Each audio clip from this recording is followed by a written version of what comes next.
Pokemon trainer from Viridian City, and he's here to give you advice on how to treat a lame Mewtwo and answer the question, who would win a fight between Mudkip and Lapras?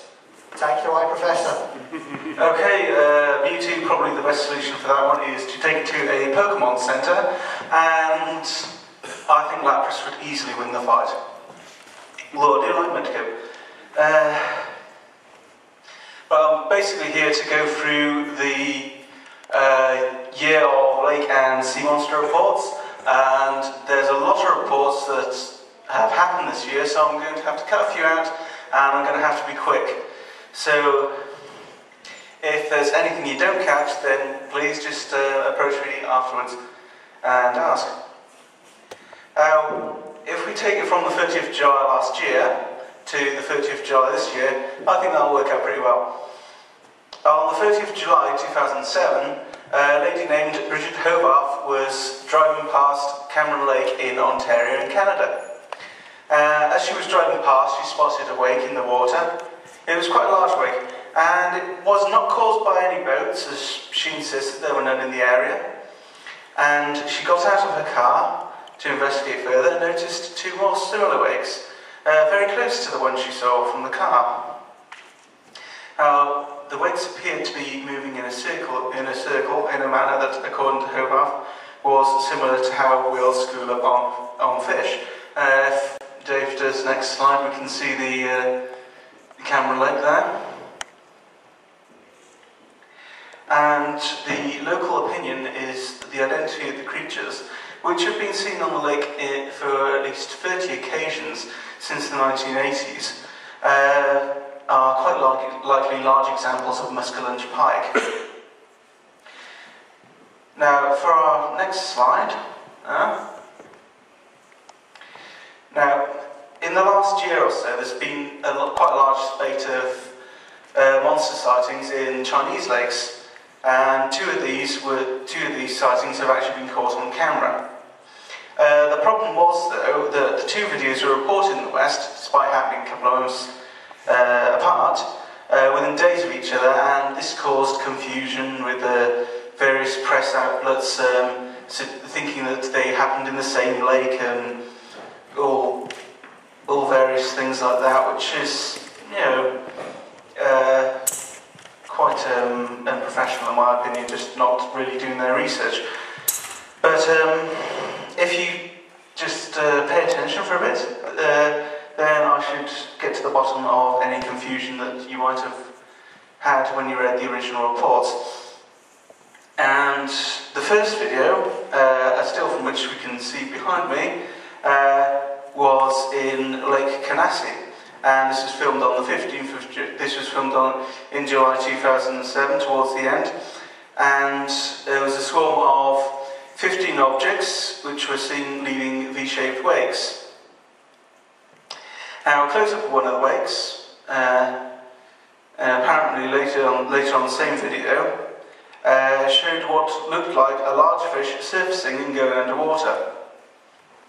According to locals, these monsters have actually dragged cows and horses and even sheep underwater to their doom.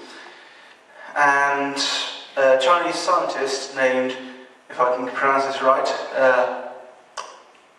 Yang Guiyang, believes that they might be a gigantic salmon. Now, if you look at the next slide now, the second video was filmed in late September, and it's slightly more dubious. It was filmed in Lake Tianqi by someone called Zhou Yongsheng, and he coincidentally is the director of a local TV station. My, what a coincidence. A local news TV station, as it happens. Anyway, Yongsheng says the videos show 5 seal-like animals frolicking in the water and making V-shaped waves. He also claimed that there were no boats in the area. Now, if we look at still shots from the video, as behind me, Dave will press the button now. and something will happen in that one.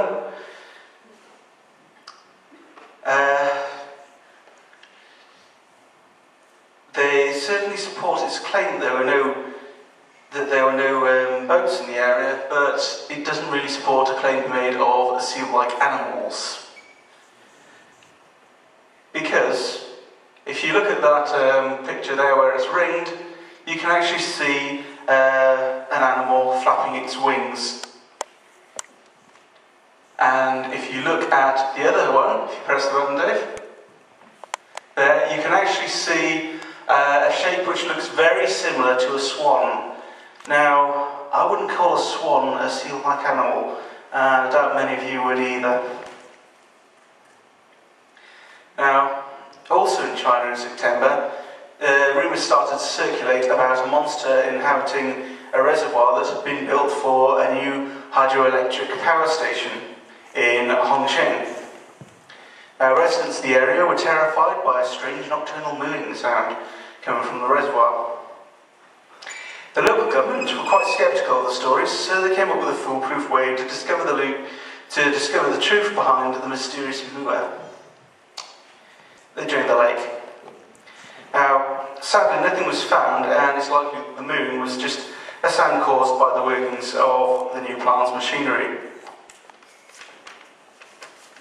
If you press the button now, Dave, I've probably got to do a warning now for anyone with a weak stomach or anyone who likes seals now, because our next picture is a bit disturbing, so if you don't like disturbing things, look away now, and Dave can press the button.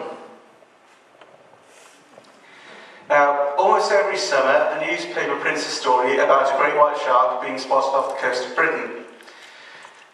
It's perfectly possible for great white sharks to live in British coastal waters, but the news reports often turn out to have been a result of a hoax or a fabrication. Now, however, in late December 2007, a lifeboat crew in Sheringham, Norfolk, found a very gory surprise waiting for them on their slipway: a grey seal with a huge chunk bitten out of it. One of the lifeboat men, Chris Taylor, has a biology degree, and he studied sharks in detail.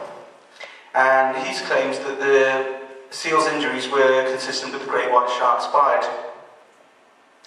The seal had been bitten from the underside, and serrated tooth marks were actually seen in the wound. Close-up photographs of the wounds, taken by Chris Taylor, were examined by Dr. Ken Collins of the National Oceanography Centre in Southampton, who confirmed that the bite was likely to have been made by a large shark that came in fast and attacked the animal. And Collins said that a great white shark was one of a very small list of possible suspects, and not one that could be discounted. If you press the button again, Dave. In early June, a lake monster was spotted in the Dalmatian area of Croatia. And one witness, Maria Duvinjak, said, some people have tried to say it's a large snake, it's a huge snake, but it's not. It's a monster, just like that. Its body is wide and fat, and it has a head which is the size of a man.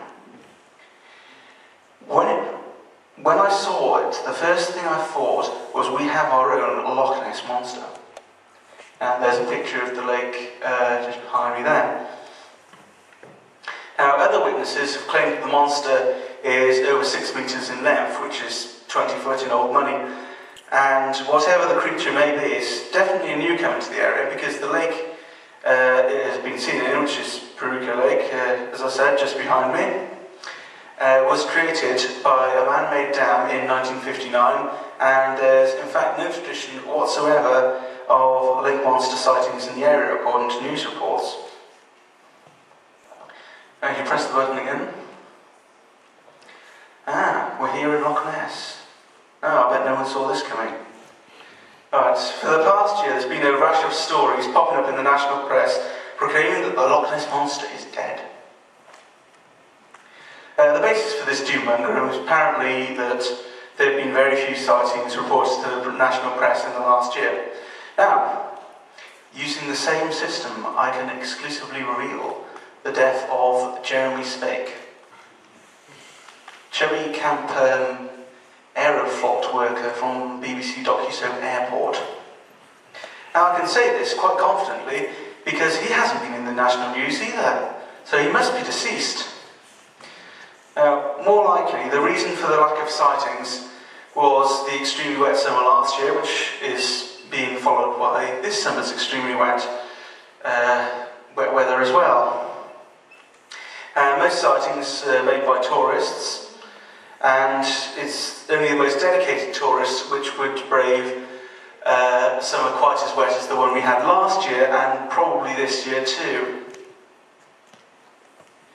And if you add to that, only a small proportion of the sightings would ever make it as far as a report in the first place, and even fewer would get into the newspapers from there anyway, because of competition from the latest actions of Paris Hilton or Jade Goody or some other perhaps more or less vacuous celebrity.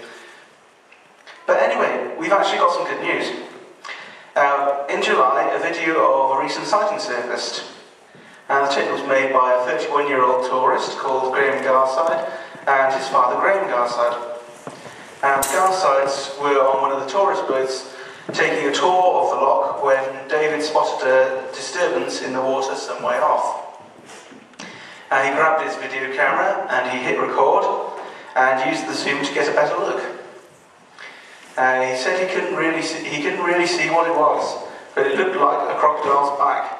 And his father, who had been sceptical when he told him, joked that if he told anyone, he'd get locked up.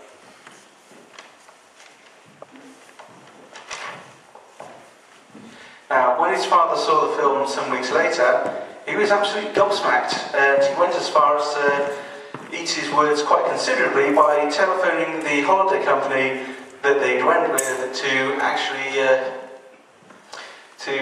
tell them and report his son's sighting. Now, we got really no further because the holiday company's receptionist thought that he was quite mad. But the video is 18 seconds long, and if you do a search for it on YouTube, it's quite easy to find. And it shows what looks like a series of large waves. Sadly though, like most videos of this type, it is quite difficult to tell if the waves are wakes or just waves. And that concludes this year's Lake Monster Report.